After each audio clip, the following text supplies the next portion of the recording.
Hello students, this is Tagore Bal Niketan Public School. Today we will study class 8th science subject chapter 11 force and pressure. In our last lectures we had described force, effects of force as well as types of force, in which we have also done resultant force, net force कितनी लगती है वो भी हमने पढ़ा था। हमने contact force और नॉन कॉन्टैक्ट फोर्स इसको भी पढ़ा। ये कॉन्टैक्ट के टाइप हैं, मसलर फोर्स हो गया, फ्रिक्शनल फोर्स हो गया। नॉन कॉन्टैक्ट में हमने मैग्नेटिक फोर्स को पढ़ा, इलेक्ट्रोस्टैटिक को पढ़ा, ग्रेविटेशनल। हमने कल लास्ट जो लेक्चर है उसमें प्रेशर को पढ़ा। प्रेशर क्या होता है? फोर्स बाय एरिया, मींस किसी पर्टिकुलर एरिया पे कितना फोर्स अप्लाई होता है उसको हम प्रेशर बोलते हैं। So today we will study the use of some pressure, the ideas of pressure by nature and mankind. So here are some examples by pressure. देखिए, नेचर ने कई एनिमल्स को ब्रॉड फिट दिए हैं, जैसे एलिफेंट है। एलिफेंट को उसने काफ़ी चौड़े पैर दिए हैं, उसके पैर बड़े चौड़े होते हैं। वो किस लिए होते हैं? ताकि जो एरिया है ग्राउंड के साथ वो इंक्रीज़ हो जाए। इंक्रीज़ होने से क्या होगा? जो उसका प्रेशर है, उसके वेट का प्रेशर जो है अर्थ के ऊपर वो कम हो जाएगा। बिकॉज प्रेशर में और एरिया में इन्वर्स का रिलेशन होता है, तो उसका प्रेशर कम क्रिएट होगा। प्रेशर कम क्रिएट होने से उसके पैर जो है धरती के अंदर धंसेंगे नहीं, वो आराम से चलता रहेगा। तो इसलिए दूसरा एग्जाम्पल है बसेस एंड ट्रक्स। ठीक है, बस और ट्रक्स जिनमें हैवी लोड होता है, इनमें जनरली आपने पीछे देखा होगा डबल टायर्स होते हैं, दोनों साइड डबल व्हील्स होते हैं, डबल टायर्स होते हैं। ऐसे क्यों? क्योंकि उनका एरिया इंक्रीज करने के लिए, रोड कॉन्टैक्ट जो है उनका बढ़ाने के लिए उनके टायर के नंबर्स बढ़ाने पड़ते हैं, ताकि पूरी बस का जो है, पूरे ट्रक का प्रेशर है वो कम हो जाए, रिड्यूस हो जाए, क्योंकि एरिया बढ़ने से प्रेशर क्या हो जाएगा? कम। नेक्स्ट है बिल्डिंग्स एंड डैम्स। बिल्डिंग और जो डैम हैं उनके जो फाउंडेशंस होते हैं, फाउंडेशन मीन्स जो उनकी नींव होती है, नींव जड़ें जहाँ से उनको उठाते हैं उनकी दीवारों को, वो बड़ी मोटी होती हैं, बड़ी भारी होती हैं, बड़ी चौड़ी बनानी पड़ती हैं। और ऊपर से जो हम उसको पतला भी कर सकते हैं, कोई प्रॉब्लम नहीं। तो इससे होता क्या है? इससे उनका लार्ज एरिया क्रिएट हो जाता है, एरिया ज़्यादा हो जाता है नीचे। एरिया ज़्यादा होने से प्रेशर जो है वो कम पड़ता है, प्रेशर रिड्यूस हो जाता है, कम हो जाता है। नेक्स्ट है, आप सभी के पास देखिए बैग्स होते हैं जो आप अपने कंधों पर उसकी स्ट्रिप्स को डाल देते हो। तो आपने दो स्ट्रिप्स को देखा होगा, दो स्ट्रैप्स को देखा होगा। एक चौड़े वाली होती है, चौड़ी पट्टी होती है बैग की, और एक पतले वाली होती है, बड़ी महीन सी पट्टी होती है। तो जो कंधे पे चौड़ी पट्टी होगी वो हमें दर्द नहीं करती, बट जो पतली सी पट्टी होती है वो हमें हमारे कंधे में दर्द कर देती है, अगर हमारा बैग कुछ देर तक हमारे कंधों पर टिका रहे। ऐसा क्यों होता है? क्योंकि जो पतली स्ट्रिप्स हैं उनका एरिया ऑफ कॉन्टैक्ट जो है हमारे कंधे के साथ वो होता है कम। एरिया ऑफ कॉन्टैक्ट कम होने से प्रेशर ज़्यादा पड़ेगा, क्योंकि प्रेशर और एरिया में क्या रिलेशन होता है? इन्वर्स का। तो प्रेशर ज़्यादा पड़ने से हमें दर्द महसूस होता है। वेयर एज अगर हम ब्रॉड स्ट्रैप्स लेते हैं, मीन्स चौड़ी पट्टी वाला हम बैग लेंगे, कंधों पे डालेंगे, तो उसका जो प्रेशर एरिया है वो बढ़ जाएगा। देखो, फोर्स तो वो बैग जो है वो जनरेट कर रहा है ना फोर्स, क्योंकि उसका वजन है, कुछ उसका वेट है mg, जिसको हम W=mg बोलते हैं। तो वो उसका वेट की वजह से हमारे ऊपर फोर्स लग रहा है।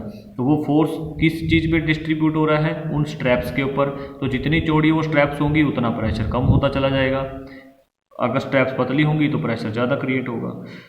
नेक्स्ट है रेलवे ट्रैक्स। रेलवे ट्रैक्स आपने देखे होंगे, उसमें क्या होता है? दो ऐसे पटरी होती है, सिंपल एक सीधी, ऐसे लैरिंग्स होती हैं, और उनके बीच में ऐसे क्रॉस करके लकड़ी के फट्टे डालते हैं, या फिर अब जो है वो सीमेंटेड आ रहे हैं, सीमेंटर गटर्स डालते हैं। तो उनको ऐसे डाल के उसके ऊपर पटरी को डाला जाता है, ऐसे रेल्स को डाला जाता है। ऐसे क्यों? क्योंकि जब उसके ऊपर ट्रेन चले, अगर वो सिंगल ऐसे ही रखा होगा, उसके टायर का वेट जो है, ट्रेन के व्हील्स का वेट जो है वो बहुत ज़्यादा होता है, तो वो उस गार्डर को धंसा देगा नीचे, अर्थ में सिंक कर देगा उसको। बट अगर उसके नीचे भी ऐसे गार्डर्स लग जाते हैं या लकड़ी के बड़े बड़े लट्ठे लग जाते हैं, तो वो जो प्रेशर है वो पूरा क्या पड़ेगा? उन लट्ठों के ऊपर पड़ेगा। अब कहाँ एक ने धंसना था और अब कहाँ कितने हो जाते हैं, उसके जितने भी बॉक्स होते हैं उसके हिसाब से नंबर बढ़ जाते हैं उसके। तो ये ऐसे ही उनका वेट जो है वो स्प्रेड हो जाता है लार्ज एरिया के ऊपर। तो एरिया बढ़ जाने से प्रेशर कम हो जाता है, तो इसलिए जो ट्रेन है वो सिंक नहीं होती ग्राउंड के अंदर। नेक्स्ट एग्जाम्पल है केमल का। ये मैंने आपको लास्ट लेक्चर में भी एग्जाम्पल दिया था कि केमल के ब्रॉड फिट होने की वजह से वो मरुस्थल में, रेगिस्तान में, डेजर्ट में बड़ी आसानी से चल पाता है। उसके पैर सिंक नहीं होते, सिंक मतलब डूबते नहीं या धंसते नहीं रेत के अंदर, क्योंकि उसका लार्ज प्रेशर तो पड़ता है, उसकी बॉडी जो है बड़ी हैवी होती है, लार्ज प्रेशर पड़ता है, बट एरिया बढ़ जाने से, उसके पैर का जो कॉन्टैक्ट एरिया है वो बढ़ जाने से उसका प्रेशर जो है डिस्ट्रीब्यूट हो जाता है लार्ज एरिया के ऊपर, जिसकी वजह से वो सिंक नहीं होता। क्लियर है पॉइंट। ऐसे ही एक लास्ट एग्जांपल दिया है, it is easier to glide on snow on a pair of skis than walk across as such in one shoes, कि अगर हमें बर्फ़ पर चलना हो, जैसे पहाड़ों में स्नो पड़ती है, बर्फ़ गिरती है, तो अगर हमने उस बर्फ़ काफ़ी ज़्यादा गिर जाती है और हमने उसके ऊपर चलना है, तो हम सीधे जूते डाल के नहीं चल सकते, अपने सिंपल शूज़ डाल के नहीं चल सकते, क्योंकि हमारे पैर धंस जाते हैं। तो हमें क्या करना पड़ता है, नीचे स्कीज लगानी पड़ती हैं, लंबी लंबी पट्टियाँ लगानी पड़ती हैं। उसका फ़ायदा क्या होता है, जब हम पैर रखते हैं तो वो धंसता नहीं है, क्योंकि एरिया ऑफ कॉन्टैक्ट बढ़ जाता है, कॉन्टैक्ट बढ़ने से प्रेशर रिड्यूस हो जाएगा। क्लियर है पॉइंट। नेक्स्ट है pressure exerted by liquids.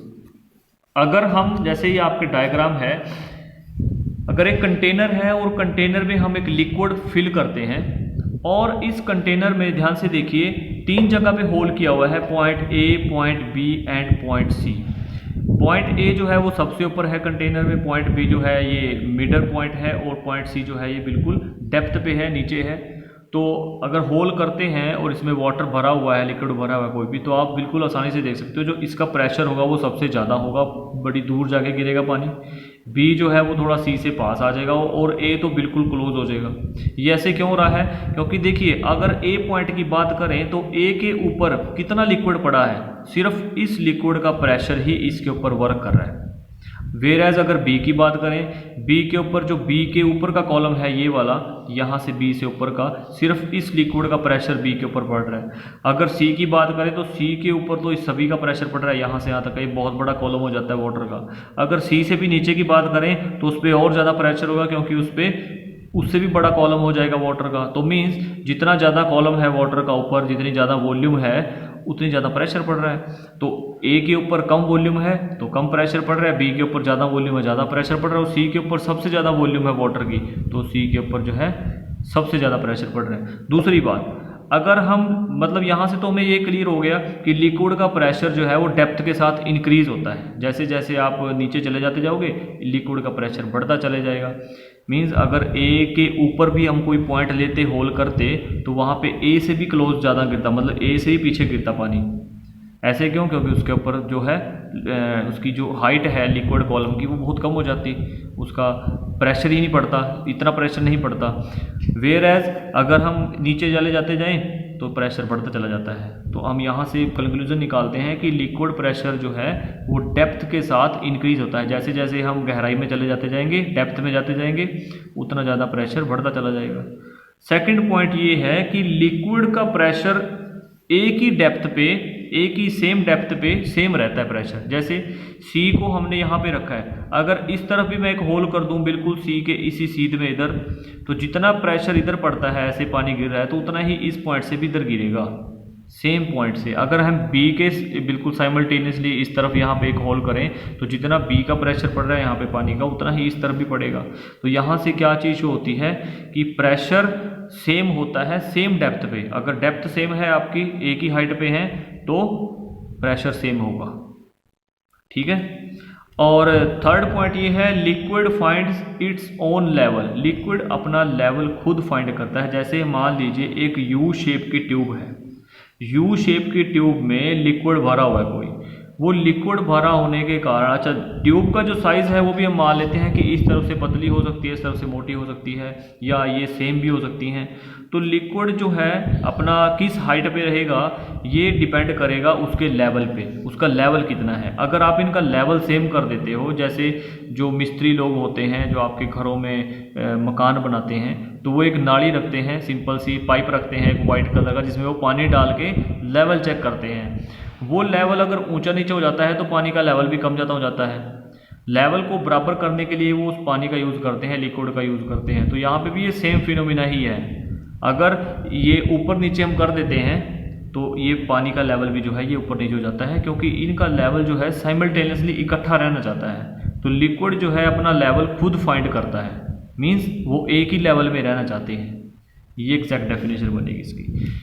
Liquid के जो प्रेशर्स होते हैं, लिक्विड का जो प्रेशर है उसको मेज़र करने के लिए एक इंस्ट्रूमेंट होता है जिसको हम मैनोमीटर बोलते हैं। मैनोमीटर एक डिवाइस का नाम है, जैसे ये बना हुआ है यहाँ पे, ये एक मैनोमीटर है। लिक्विड का प्रेशर चेक करते हैं इसमें, ठीक है।